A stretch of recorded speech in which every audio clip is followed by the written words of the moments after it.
yang sedang diperbincangkan hangat di masyarakat tentang hak-hak perempuan. Nah, kali ini di episode ini bukan hanya kami berdua tentunya. Kami juga akan mengundang beberapa tamu yang akan membantu kita membahas dan mengupas informasi-informasi yang nantinya akan menemani teman-teman semua, sobat semua di beberapa menit-menit ke depannya. Oke. Namun sebelum itu kita akan melihat berita-berita nih, berita yang lagi hangat. Kita lihat di video berikut ini. Perserikatan Bangsa-Bangsa menyebut kesetaraan perempuan di dunia masih tertinggal jauh meski sudah masuk salah satu dari 17 butir tujuan pembangunan berkelanjutan yang berakhir pada 2030 mendatang. Nah sobat, kita sudah bersama tamu-tamu kita nih. Kabarnya gimana Bu? Nah, tentunya baik kalau kita. Senang sekali ya para tamu kita hari ini bisa datang bersama-sama dengan kami berdua di Waling ini. Nah, beberapa minggu kemarin ya sempat kami menghubungi, tapi karena kendala waktu dan sebagainya hari ini baru bisa bersama-sama dengan kami gitu. Ya, kami senang sih bisa diundang datang ke podcast yang sangat luar biasa. Tapi untuk dengan viral ini ya. Wow. Iya. Mohon maaf kalau beberapa minggu yang lalu kami juga sibuk dengan kesibukan masing-masing. Ini yang sudah kami sampaikan juga. Hari ini kita akan membahas isu yang tidak kalah menarik ya tentunya tentang hak perempuan.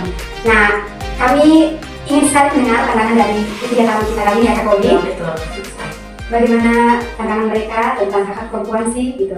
Oke, kalau kita bicara tentang perempuan itu kan kita bicara tentang sesuatu yang kami dapatkan oleh perempuan sejak dari lahir. Jadi itu sebuah kewajiban orang-orang untuk memberikan haknya kepada perempuan.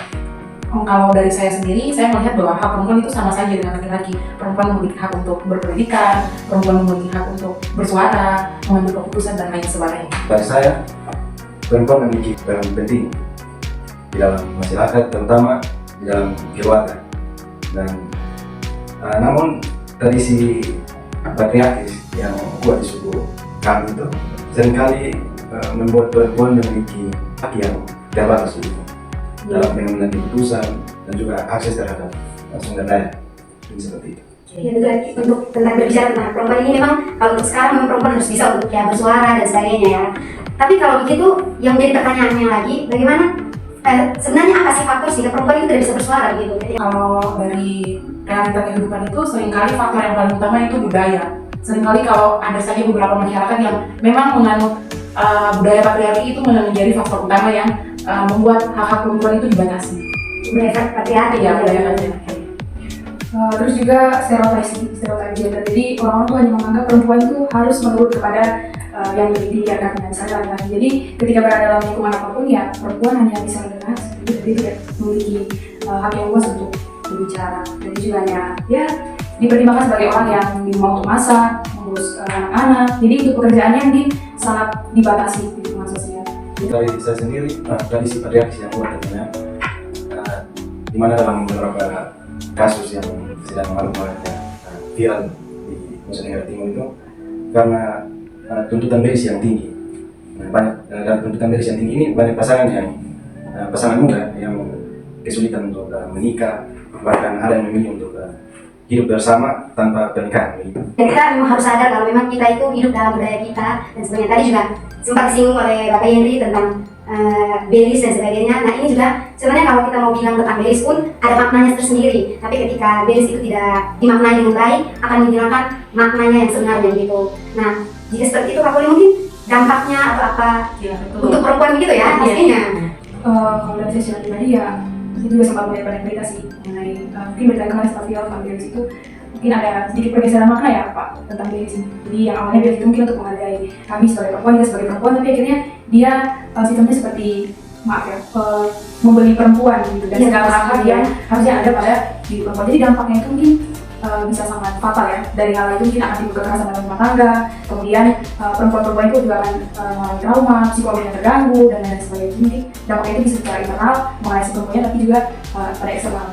Kalau dari saya sendiri, tentunya seperti yang kami sudah jelaskan bahwa dampaknya itu mulai dari kekerasan rumah tangga. Kalau saya melihat dampak itu pasti tentu yang dari awal saya bilang membatasi perempuan dalam hal berpendidikan, berkarir. Tentunya saja kalau seperti yang kami bilang bahwa belis dimaknai sebagai perempuan itu dibeli. Tentunya nanti ada pembatasan yang terjadi seperti perempuan itu ya hanya di rumah saja, di kasur, di sumur dan di dapur dan lain sebagainya. Itu kalau dari saya itu dampak yang paling besar ke perempuan seperti itu.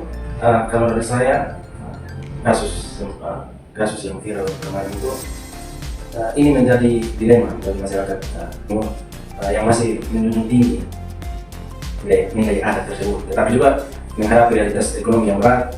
Bagi perspektif dari saya sendiri, BES tetap memiliki nilai luhur sebagai bentuk penghormatan dan juga tanggung jawab. Namun dalam realitas modern, makna tersebut mengalami pergeseran akibat tekanan ekonomi dan sosial tentunya. Maka penting bagi masyarakat Timur untuk menemukan keseimbangan antara menjaga budaya dengan menyesuaikan adat agar tidak menjadi beban bagi generasi muda. Mungkin seperti itu.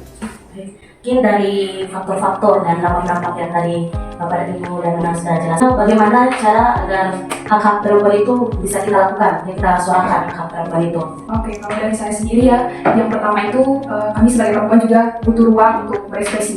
Gimana dan apalagi di era sekarang itu, ya walaupun kita sudah dimerdekakan oleh era Kartini dan sebagainya dan kita juga sudah diberikan kesempatan, tapi di lain sisi kita masih dianggap remeh.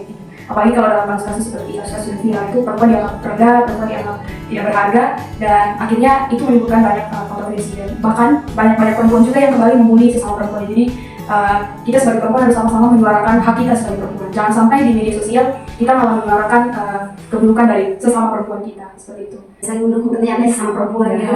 Bagaimana kalau sesama perempuan itu saling mendukung tapi saling menjatuhkan, itu yang berbahaya ya gitu. Dari saya sendiri selaku ketua ya, melalui musyawarah dan juga diskusi dengan tokoh adat dan juga pemimpin masyarakat.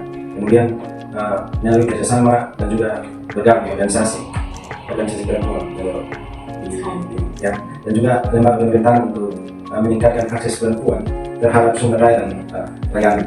Mungkin itu dari saya. Kalau dari perspektif saya sebagai seorang pendeta tuh tentunya saya melihat bahwa adat NTT khususnya tentang Buddhis itu tentunya pasti memiliki nilai luhur yang juga mungkin selaras dengan firman Tuhan ya, tentang kasih, tentang kesetaraan dan lain sebagainya. Nah, kalau berbicara mengenai solusi-solusi yang mungkin bisa disarankan, mungkin saya melihat bahwa Buddhis ini harus didasarkan dengan kasih dan juga kesetaraan, sehingga bagaimana ada kolaborasi antara kasih dan juga kesetaraan di situ agar tidak memperatkan satu pihak saja, laki-laki maupun perempuan. Kalau berbicara mengenai hak perempuan, tentunya saja seperti yang Bapak sudah bilang, ada musyawarah.